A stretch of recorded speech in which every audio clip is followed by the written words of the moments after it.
So today, I guess I'm starting this series about the Loadmaster pipeline, and the reason I'm doing this is because when I looked around when I first got picked up to be a Loadmaster, couldn't find anything on it.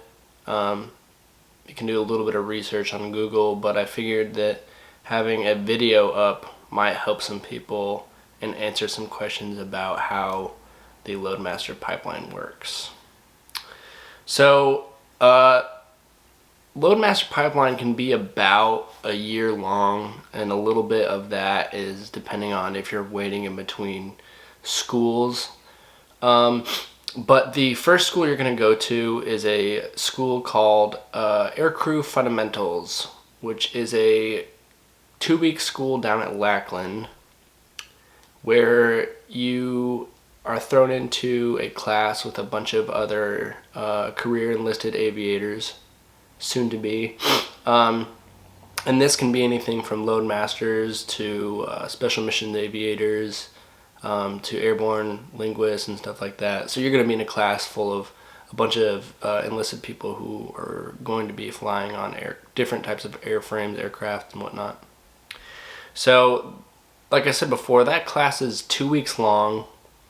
And in that class, you learn some of the basics about like kind of how the Air Force works, breaking down AFIs, AFMAN, talking about the different MAGCOMs and different sort of things. So it's kind of like a basic training step 2, where they just teach you about general Air Force stuff for maybe the first day or two, and then they go into a little bit about how basically airplanes fly, or about how helicopters fly, or how engines work, and different sorts of things like that. So it's a basic aircrew and aircraft knowledge course. So after the first week of that, you will basically test out of it. So it's like 5 days, and then you test, and to pass is an 85%, and I want to say it's like a 50 question test. I don't even remember, to be honest, but it's not very hard to pass if you study and pay attention. But it is 85%, which is 15% higher than the rest of the other like AETC courses that I'm aware of anyways. Right out the gate, you are kind of held to a higher standard as a basic aircrew member.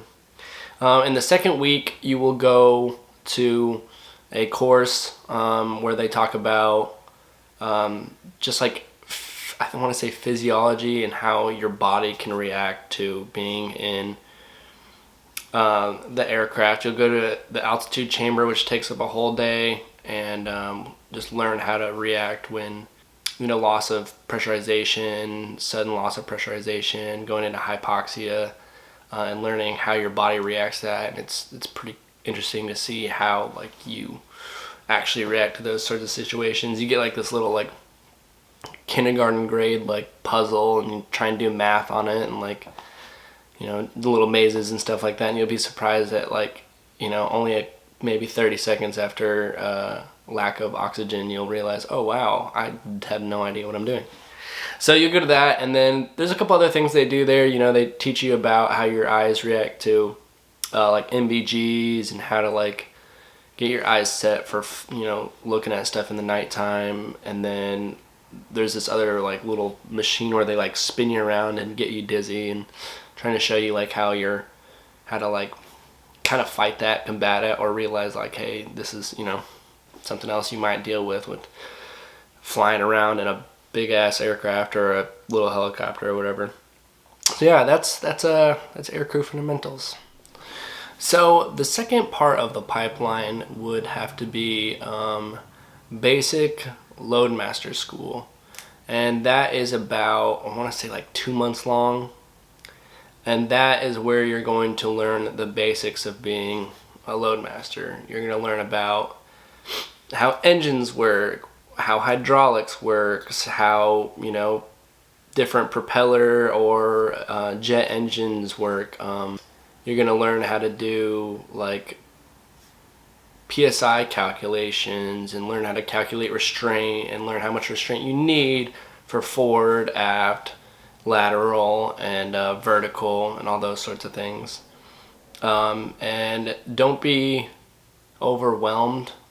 The math, like, I'm not very good at math, and I took like a math course before I went there just so I could like make sure I was up to date on all that stuff. And I did really well when it came to all the math questions. Actually, it's not that hard. It's like 4th or 5th grade math.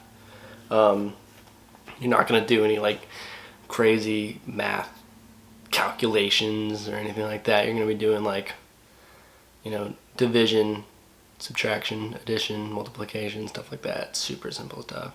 So you go through that, and then in that school you actually get to, like, the first day I was there, they gave us a sheet of like 13 bases or something like that, and you went from like 1 to 13 on the base you wanted and the aircraft you wanted. And our options were, you know, C-17, C-5, slick C-130Js, rescue C-130s, or the AFSOC C-130s. And everyone in my class got like first to third choice. I think only like 1 or 2 people got their third choice of base and aircraft. A lot of people got their first choice, and then some of us got our second.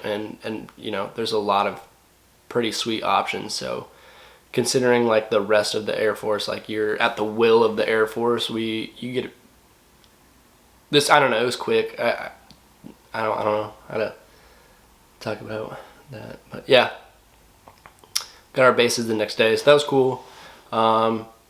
And then like it was like kind of like, yeah, now we know what like aircraft we're gonna fly and stuff like that. So and then the rest of the course, you know, you're, like I said, you learn how to fill out like your Form F, which is your, you know, weight and balance form.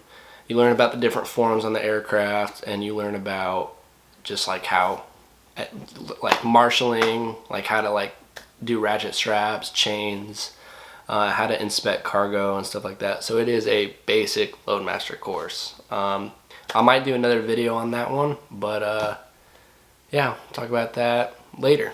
So after basic Loadmaster course, you get your actual Aeronautical Wings. So and those are that, and there's like 2 other badges in the Air Force that you're required to wear as like an enlisted member or an officer, and the wings are required in basically like every uniform. So like I came from a previous AFSC supply, we weren't actually required to wear the badge, but a lot of people did, you know, just to have it there. But with the wings, you're required to. So after you graduate basic Loadmaster school, you will either go to your LIQ, which is your Load Initial Qual School. For C-130s, that's going to be at Little Rock. C-5s is at Lackland or Kelly Field, and then C-17s is at Altus, which is where I went. I don't know, I can't remember, I want to say that the Rescue Birds is down at Kirtland, but I don't remember. I don't know the specifics for any of the AFSOC or Rescue Birds, but their school, their LIQ is about 9 months long, so you do PCS there, whereas like the C-5 school is only 2 months long. C-130s is 6 because you do, you know, your load course, your airland course, and then you do airdrop at there, and then Altus you'll just go for airland, and that's about 3 to 4 months long. So if you don't go right to LIQ, you will go to SEER, and at SEER you'll do like the water course, which I thought was really fun. They teach you, you know, water survival, and then like a parachute survival course. You won't actually like jump out of a plane or anything like that, so don't worry. But like they have like these little zip lines, and you'll learn how to, if you ever have to use a parachute, basically learn how to land without breaking all the bones in your body or smashing your skull or whatever. And like another part, like teaching you how to like if you get like caught in a tree, like how to get out of that and stuff like that. So that's like the first course that you go to at SEER, and then the second course is your actual like resistance and escape and all that stuff. And so I don't know if they're going to change this, but the way they had it for when I went through was if you were like TAC P, combat control, if you were going to be in, I want to say, if you were a special missions aviator, or if you were like a fighter pilot or helicopter pilot, you went to the field portion after resistance training. But the rest of us, after resistance training, we just got to go home. So for like you regular C-130 guys, C-17, C-5, any of you like linguists, all that stuff, like you guys are going to go probably, you're probably not going to go to the field unless you get lucky. So yeah, can't talk much about resistance training and SEER training and stuff like that. I will say it was the best time I never want to have again. But yeah. And after you do SEER, LIQ, Basic Loadmaster School Fundamentals, all that stuff, you will go to your base where you'll begin upgrade training. I'm sure it differs for every base. I can't speak to that. I can only speak to how it is at the base I'm at. But that is your basic breakdown of the Loadmaster pipeline. So I might do some more in-depth videos on each of those courses, but I figured this would be like a good starting point for people to look up and if they had questions about kind of how the pipeline works and stuff like that. So if you have any questions, feel free to comment. I will try and reply as soon as possible. And if you guys want any more content like this, I'm a baby load, so like I've been in the Air Force for 7 years. I cross-trained. I'm new to this career field, but I feel like I have fresh eyes and can talk about it from, you know, the Air Force perspective, already being in, and can tell you kind of like without being like a noob how smooth the process is compared to a lot of other jobs. So yeah, if you guys have any questions, feel free to comment. I don't know, subscribe, whatever you want to do, or just, you know, share this with friends or family who might be thinking about becoming a Loadmaster and don't really know what all that entails, at least for the first year of your Air Force life. So, yep. See ya.